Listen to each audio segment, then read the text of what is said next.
বিসমিল্লাহির রহমানির রহিম। আসসালামু আলাইকুম ওয়া রাহমাতুল্লাহ।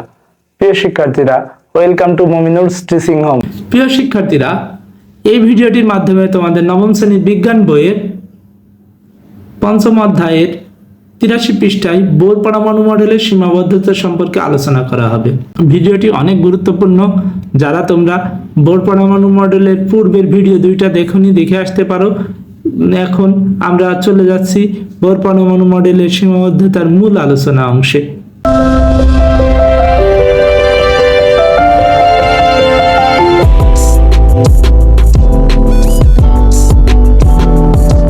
বোর পরমাণু মডেলের সীমাবদ্ধতা কথাটি কেন বলা হয়? সীমাবদ্ধতা বলতে বোঝায় মূলত বিজ্ঞানীদের সেই সময় ভুল ছিল না পরীক্ষা নিরীক্ষায়। তাদের কাছে কিছু জিনিসের স্বল্পতা ছিল। কোয়ান্টাম মেকানিক্স তখন এত উন্নত ছিল না, আধুনিক মেকানিক্স জমের মতো তখন বিজ্ঞান এত উন্নত ছিল না, পরীক্ষা নিরীক্ষার এত কলা কৌশলও ছিল না, আর এত গবেষণাগারও ছিল না। তাই তখনকার দিনের স্বল্পতাগুলো বিজ্ঞানীদের সীমাবদ্ধতা বলা হয়। অর্থাৎ তারা এমন না যতটুকু ধারণা দিয়েছে তার সবই ভুল, এমন কিছু না। মূল তথ্যটা ঠিক ছিল, তাই গ্রহণযোগ্য কিছু মডেলের সীমাবদ্ধতা ওইখানে বলেছে। যেমন একটি পড়ছি আমরা, বোর পরমাণু মডেলের সীমাবদ্ধতা। বোর পরমাণু মডেলের অসামান্য সাফল্য থাকলেও তার কিছু সীমাবদ্ধতা ছিল।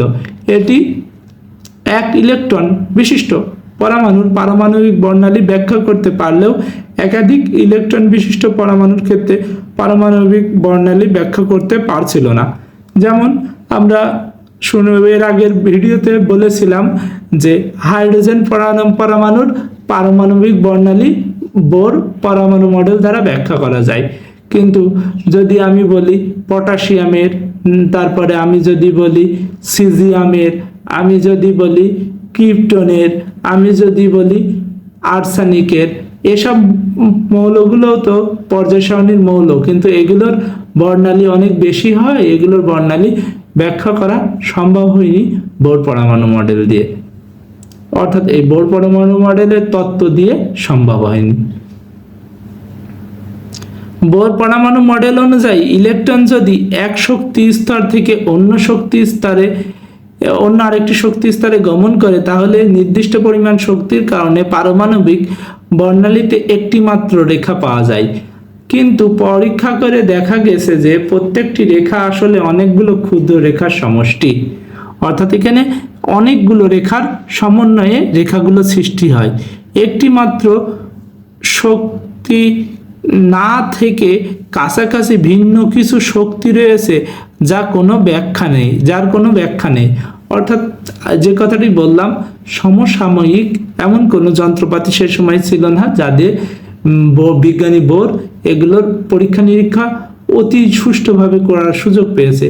অর্থাৎ বর্তমান সময়ে কোয়ান্টাম মেকানিক্সে এগুলো খুব সহজেই দেখা যায়। অর্থাৎ তুমি যদি চাও পরমাণু ভিতরে কি আছে সেগুলো পর্যন্ত দেখতে পাবে। ইলেকট্রন, প্রোটন, নিউট্রন এগুলো দেখা যায় ইলেকট্রনিক মাইক্রোস্কোপে। কিন্তু চিন্তা করো, বিজ্ঞানী বোরের সময় বা বিজ্ঞানী রাদারফোর্ডের সময় এগুলো কি সম্ভব ছিল দেখা? ততটা সম্ভব ছিল না, কারণ তখন এমন মানের কোনো মাইক্রোস্কোপ আবিষ্কারই হয়নি। প্রিয় শিক্ষার্থীরা, কিছু ভুল ত্রুটি বা কিছু সীমাবদ্ধতা থাকে অনেক আবিষ্কারের ক্ষেত্রে, কিন্তু মূল বিষয় এটা যে তখন তারা এই প্রচেষ্টাটা করেছিল বলে আজকের বিজ্ঞান এই অবস্থায় এসেছে। অর্থাৎ কিছু সংশোধনীর মাধ্যমে, দীর্ঘদিন প্রচেষ্টার মাধ্যমে। তাই বলে তোমাদের উচিত সদিচ্ছাকে নষ্ট না করা। তোমাদের মাথায় চিন্তা ভাবনা আসতে পারে, আমরা জানি না আমাদের ভিতরে কে কেমন ক্রিয়েটিভ মাইন্ডেড। তাই আমাদের সকলের উচিত নিজেকে ছোট না মনে করে আমাদের চিন্তা ধারণা বা জ্ঞানের বিস্তারকে পরিধিকে আরো বাড়ানো। সৃষ্টিকর্তা আমাদের তো একটা অসুস্থ মানুষও মস্তিষ্কের দিকে বানাতে পারতো, আমাদের তো সুস্থ মস্তিষ্ক দিয়েছে। আমাদের কাছে যদি প্রশ্ন করা হয় যে তোমার সুস্থ মস্তিষ্ক দিয়েছিলাম, তুমি এটা কি কাজে লাগিয়েছো, আমরা কি উত্তর দেব? তাই আমাদের প্রচেষ্টা দিয়ে, আমাদের পরিশ্রম দিয়ে আমরা আমাদের মেধাকে কাজে লাগাবো ইনশাল্লাহ। তোমাদের সকলের জন্য শুভকামনা রইল। সুস্থ থাকো, মন দিয়ে পড়াশোনা করো। আসসালামু আলাইকুম ওয়া রাহমাতুল্লাহি ওয়া বারাকাতুহু।